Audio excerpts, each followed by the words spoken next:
My name is Ekanoye. I was affected by breast cancer in 2003.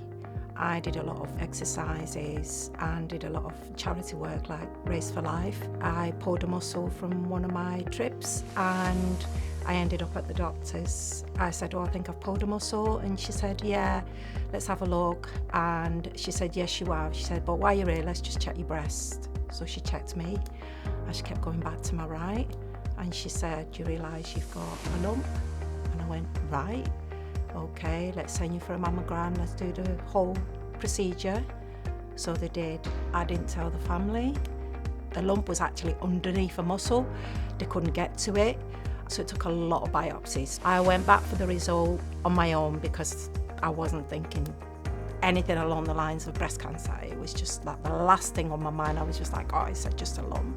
Until I got in the room and there was a nurse there and the doctor said, oh, have you come on your own? And I knew they were about to give me bad news. And they told me I had breast cancer. It's just been a shock when I was told, but I was determined not to let it beat me. And straight away after my operation, after the drains had stopped, I went straight back to work. And then I stopped to have my treatment. Luckily for me, the lump was only small and they caught it in time, so I only needed chemotherapy.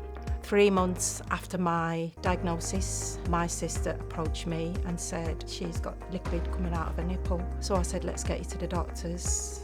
And we went straight to the doctors, did all the tests, and it came back that she had breast cancer. But she actually had a lot more than I did.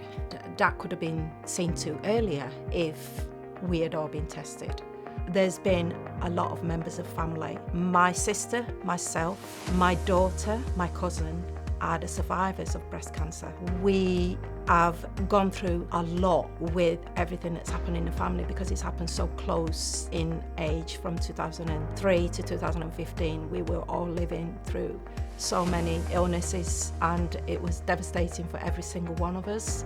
I feel that if we put a lot of more effort into raising money to provide the help we need to generate a future with no cancer at all, people would live longer, people would not lose their loved ones as early as they do because they've been diagnosed as early as in their 20s these days. So it's going to make a big change if that is done, and I would hopefully be here still when that happens.